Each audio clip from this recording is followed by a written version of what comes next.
آج بھی چند مسئلے مستحب قربانی کے سلسلے میں عرض ہوں گے۔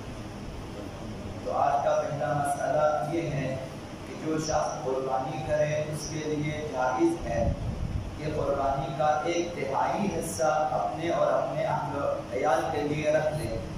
قربانی کے 3 حصے کرے، 1 حصہ اپنے لیے اور اپنے اہل و عیال کے لیے گھر میں رکھیں، یہ جائز ہے۔ اور 1/3 حصہ مسلمانوں میں سے جس کو چاہے لے لے، یہ بھی اس کے لیے جائز ہے۔ احوط اور افضل یہ ہے کہ باقی 1/3 کو فقراء پر صدقہ کریں، یہ بہترین طریقہ ہے کہ حصہ اپنے لیے رکھیں، اگر ضرورت نہیں تو وہ بھی فقراء کے لیے دے دیں، لیکن جائز دے رکھیں۔ باقی ہمسایوں میں، باقی مسلمانوں میں تقسیم کریں، 1/3 حصہ اور 1/3 خاص فقراء کو دے دیں۔ قربانی کا وقت کہ قربانی کب کرنی چاہیے، کس وقت؟ تو افضل وقت یوم النحر ہے، قربانی کا دن، 10ویں ذی الحجہ کا دن، طلوع آفتاب کے بعد سے لے کر نماز عید کے ادا کر لینے تک، اس دوران اپنی قربانی کو ذبح کریں اور قربانی کریں۔ یہ بہترین وقت ہے کہ جب آفتاب نکل آئے اس کے بعد سے لے کر جب تک عید کی نماز ختم ہو جائے، اس دوران تو بہتر یہ ہے کہ جب سورج نکلے قربانی کو ذبح کریں، اس کے بعد جائیں مثلا نماز عید پڑھنے کے لیے۔ اور آخری وقت مینا میں 4 دنوں تک باقی ہے۔ جو لوگ حاجی ہیں، مستحب حج یا واجب حج کے لیے جاتے ہیں، مینا میں 4 دنوں تک قربانی کا وقت باقی ہے، اور غیر مینا میں 3 دنوں تک باقی ہے، 10ویں دن، 11ویں دن، 12ویں دن ذی الحجہ کے۔ یہ 3 دنوں تک جائز ہے قربانی کا، صحیح آخری وقت ہے۔ اگرچہ احوط اور افضل یہ ہے کہ مینا میں پہلے 3 دنوں میں قربانی کر لے، 10ویں ذی الحجہ، 11ویں اور 12ویں ذی الحجہ، اور غیر مینا میں پہلے دن ہی قربانی کرنی چاہیے۔ یہ افضل ہے کہ 10ویں دن مثلا جو لوگ مستحب قربانی کرنا چاہتے ہیں، مینا میں نہیں ہے یہاں پہ، تو 10ویں دن ہی قربانی کرے، جائز ہے، اگرچہ 3 دنوں تک قربانی ہو سکتی ہے۔ قربانی کی جو حکمت اور فلسفہ ہے وہ کل جس طرح عرض کیا، ایک حکمت جو ہے وہ فقراء اور نیاز مندوں کی مدد ہے۔ خداوند متعال نے چاہا ہے کہ قربانی کے ذریعے غریبوں کی اور فقراء کی مدد ہو جائے۔ حضرت آقا امام جعفر الصادق علیہ السلام ارشاد فرماتے ہیں، کانا علی بن حسین و ابنہ محمد علیہ السلام، آقا امام زین العابدین علیہ السلام اور ان کا فرزند محمد علیہ السلام یتصدقان، یہ دونوں جو ہے باپ بیٹے، ان کی سیرت اور ان کی سنت یہ تھی کہ یتصدقان بالثلث، قربانی کے 1/3 حصے کو صدقہ کر لیتے تھے، علی جیرانہما، اپنے ہمسایوں کے لیے دے دیتے تھے، اور بثلث علی المساکین، اور 1/3 حصے کو مسکینوں کے لیے دے دیتے تھے، اور وثلث یمسکانہ لأہل البیت، اور 1/3 حصے کو اپنے خاندان والوں کے لیے رکھ لیتے تھے، اپنے اور اپنے اہل عیال کے لیے۔ اس سیرت و سنت علیہ السلام کہ 1/3 ہمسایوں کے لیے دیں، اور 1/3 حصہ فقراء اور مساکین کے لیے دیں، اور 1 حصہ جو ہے اپنے اور اپنے اہل عیال کے لیے رکھیں۔ دوسرا فلسفہ قربانی کا جو بیان کیا، گناہوں کی بخشش ہے۔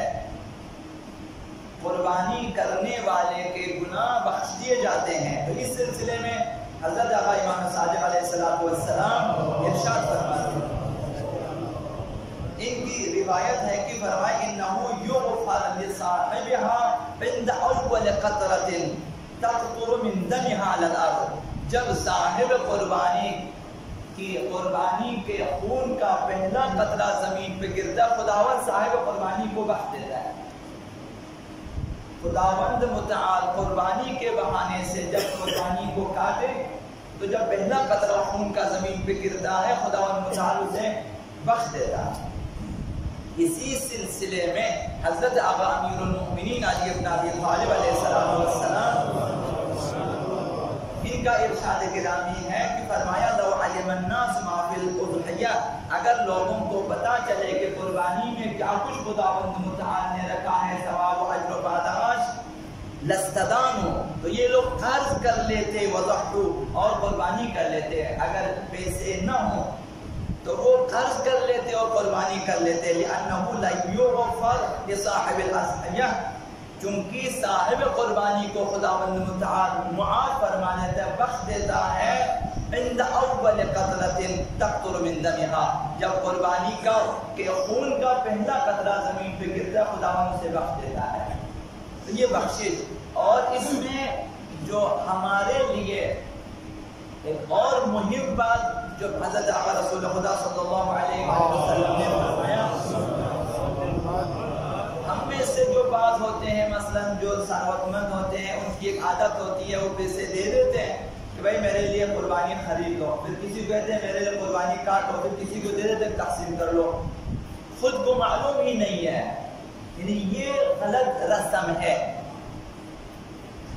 ہمارے لیے جو تاکید کی ہے وہ یہ ہے، پیغمبر خدا صلی اللہ علیہ وآلہ وسلم نے اپنی بیٹی سیدہ کائنات فاطمہ زہرا سلام اللہ علیہا ان سے فرمایا، تو یہ یاد رکھنے کی بات فرمایا، اشہدی ذبح ذبیحتک، اپنی قربانی کو ذبح ہوتی دیکھ لو، خود بیٹھو وہاں دیکھو کہ تمہاری قربانی ذبح ہو رہی ہے.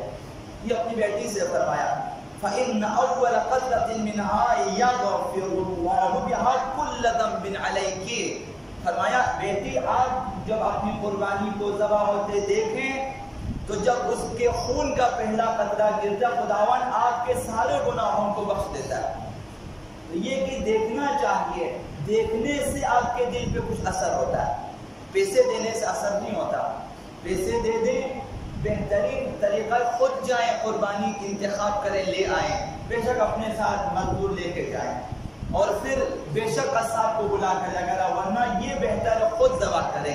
یہ مینا والوں کے لیے بتایا جو خود ذبح نہیں کر سکتا، کم از کم قصاب کے ہاتھ کو تھامیں، یعنی خود اپنے ہاتھ وہ ذبح کریں، بے شک اپنا ہاتھ بھی اس کے اوپر رکھیں، تاکہ انسان کے دل پہ اثر ہو جائے اس کے روح پہ کہ میں جو ہے حیوان ذبح کر رہا ہوں اور میں قربانی کر رہا ہوں خداوند متعال کی راہ میں. تو دیکھنا، ہاتھ پکڑنا، اگر ہو سکے خود ذبح کریں، خود قربانی کا انتخاب کریں، یہ بہترین طریقہ ہے. تو پیغمبر اسلام نے فرمایا اپنی بیٹی سے کہ اپنی قربانی کو ذبح ہوتے وقت دیکھ لو، اور اس لیے کہ پہلا قطرہ جب گرتا ہے آپ کے سارے گناہ بخش دیے جاتے ہیں. وَكُلَّ خَطِيئَةٍ عَلَيْكَ، ہر وہ گناہ جو آپ کے ذمہ ہے.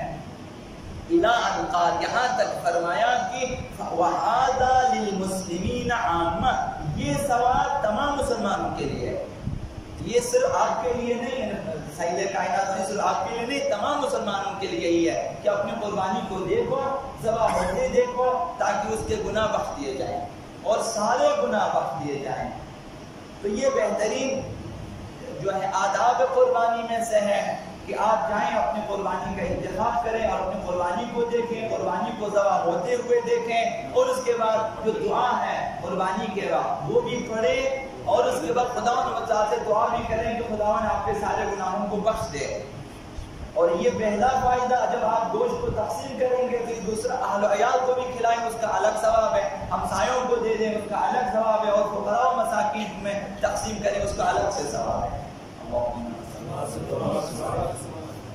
باسمك العظيم العظم العز الجد الأكرم يا الله